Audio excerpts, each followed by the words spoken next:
Assalamualaikum warahmatullahi wabarakatuh. Jumpa kembali bersama Bang Yarta PPL. Apa kabar sobat semua? Semoga selalu dalam keadaan sehat dan berbahagia. Ke pasar tani beli semangka. Jangan lupa beli pepaya. Pahami dasar-dasar pestisida agar tak salah dalam mengaplikasikannya. Sobat tani semua, pada konten terdahulu kita telah belajar tentang istilah-istilah di dalam pestisida berdasarkan organisme pengganggu tanaman ataupun sasarannya. Berdasarkan cara kerjanya, berdasarkan waktu pengaplikasiannya. Maka pada konten kali ini kita akan belajar bersama tentang bentuk formulasi pestisida yang biasanya ditulis atau dinyatakan dalam kode huruf kapital dan dicantumkan di belakang nama dagang pestisida tersebut. Artinya dia tertulis pada label kemasan. Kode huruf kapital tersebut merupakan singkatan dalam bahasa Inggris. Kita berharap dengan makin banyaknya pengetahuan tentang pestisida yang kita miliki, maka penggunaan pestisida pada tanaman akan lebih sesuai dengan anjuran untuk mendapatkan hasil yang lebih maksimal. Tapi sebelum itu kembali Bang Yarta mengingatkan untuk sobat semua yang baru pertama kali mampir ke channel Bang Yarta PPL untuk tekan like jika menyukai konten ini, dan yang paling penting jangan lupa subscribe. Mengapa? Karena subscribe itu gratis.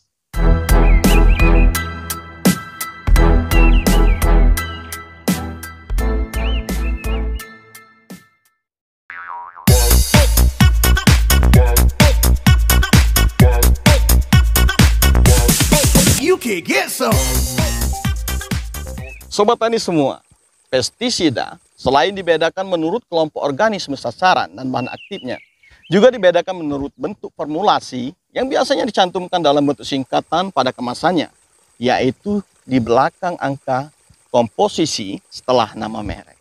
Dengan mengenali pestisida berdasarkan bentuk formulasi akan bermanfaat bagi kita dalam menentukan kesesuaian antara formulasi yang satu dengan lainnya apabila dicampurkan dalam satu kali aplikasi.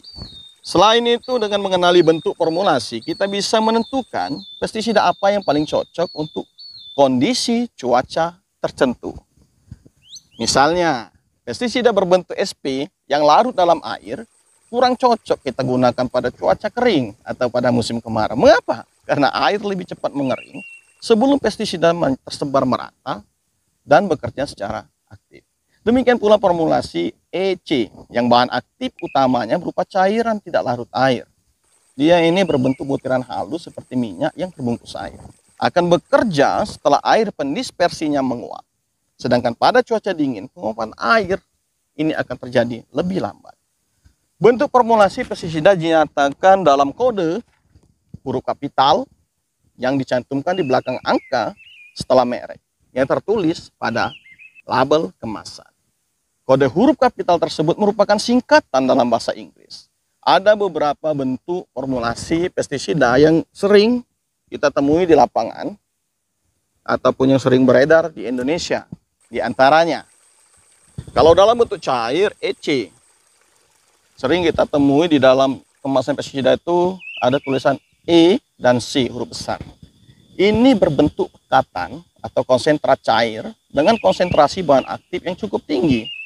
Konsentrasi ini jika dicampur dengan air, dia akan membentuk emulsi. Emulsi ini artinya butiran benda cair yang melayang dalam media cair lain. EC atau EC ini umumnya digunakan dengan cara disemprot, meskipun dapat pula kita gunakan dengan cara lain. Pestisida EC mempunyai kemampuan yang cukup baik untuk menembus jaringan kulit hama sasaran yang berlapis berlapis kitin, di mana kitin ini memang sulit basah oleh air biasa. Kandungan bahan pembawanya berbahaya jika terkena mata. Formulasi EC ini mudah rusak oleh suhu yang terlalu tinggi dan inaktif pada suhu yang terlalu rendah atau dingin. Yang berikutnya sobat tani semua adalah WSC atau Water Soluble Concentrate. Formulasi ini mirip EC, tetapi bila dicampur air, dia tidak membentuk emulsi, melainkan dia membentuk larutan homogen dan umumnya ini digunakan dengan cara disemprotkan.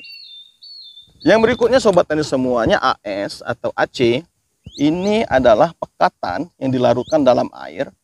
Pestisida yang diformulasi dalam bentuk AS dan AC ini umumnya pestisida berbentuk garam yang mempunyai kelarutan tinggi dalam air. Pestisida ini juga digunakan dengan cara disemprot. Waduh, sobat tani semua, nyamuk semua ini. Saya sekarang berada di perkebunan karet milik petani kita yang cukup bersih dan cukup dijaga serta dirawat. Berikutnya adalah SL. Pekatan cair ini jika dicampurkan air akan membentuk larutan. Pestisida ini digunakan dengan cara disemprotkan. SL juga dapat mengacu pada formulasi slurry. Ultra low volume atau ULV. Ini khusus untuk penyemprotan dengan volume ultra rendah. Ya, ini volume semprot antara 1 hingga 5 liter per hektar. Wow, rendah kali. ULP umumnya merupakan sediaan yang siap pakai tanpa harus dicampur dengan air. Biasanya dipakai untuk pengendalian OPT pada lahan yang sangat luas. Misalnya pada penanaman lahan kapas yang istilahnya sulit untuk dijangkau dengan penyemprotan biasa. Kalau tadi kita bicara masalah yang berbentuk cairan, sekarang kita bicara yang berbentuk padat. Di sini ada WP, wettable powder. Formulasi WP bersama EC merupakan formulasi klasik yang masih banyak digunakan hingga saat ini. WP sendiri adalah formulasi bentuk tepung yang bila dicampur air, dia akan membentuk suspensi yang penggunaannya dengan cara disemprot. Semakin halus dan ringan partikel tepungnya, maka performanya akan semakin baik. Karena dia tidak cepat mengendap dalam tangki selama diaplikasikan. Saat membuka kemasan pestisida ini harus berhati-hati karena debunya mudah sekali menyebar di udara dan terhirup lewat pernafasan. Artinya harus ada safety yang kita pakai, minimal penutup hidung. Sobat tani semuanya, yang berikutnya adalah S atau SP.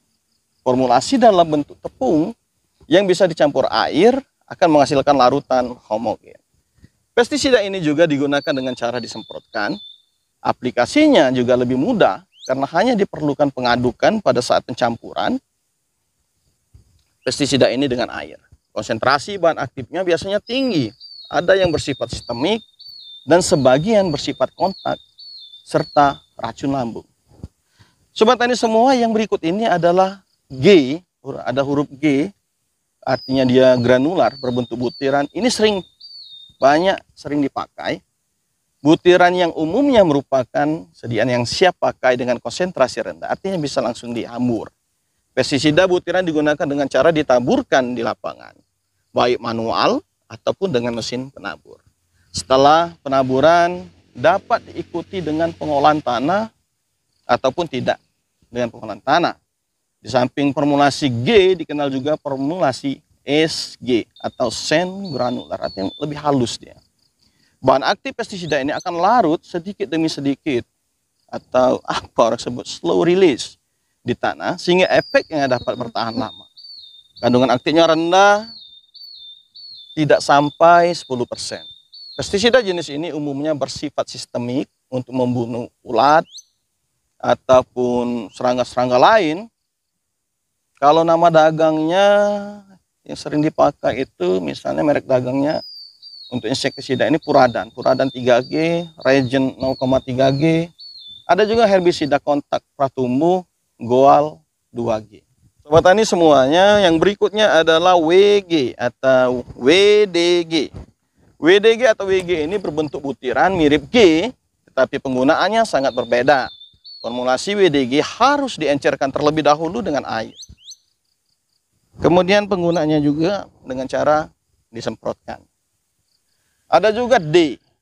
Jadi di belakang merek dagang itu ada tulisan D huruf besar.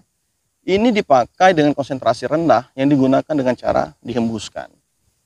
Sobat tani semua, dengan mengenal, memahami, dan mengaplikasikan pestisida secara benar dan bijaksana, diharapkan apa yang menjadi tujuan pemerintah maupun keinginan kita sendiri sebagai petani untuk menghasilkan produk pertanian yang berkualitas dengan hasil optimal, namun tetap memperhatikan kaidah keseimbangan alam yang lestari itu akan dapat tercapai. Demikianlah Sobat Tani semua. Semoga konten ini bermanfaat dan berguna bagi kita. Mohon maaf jika ada salah dalam penyampaian dan pengucapan. Karena tak ada gading yang tak retak, tak ada kalimat terucap yang tak memiliki kesalahan. Mohon maaf atas segala kekurangan. Berjumpa kembali pada konten berikutnya. Wassalam. Salam Tani.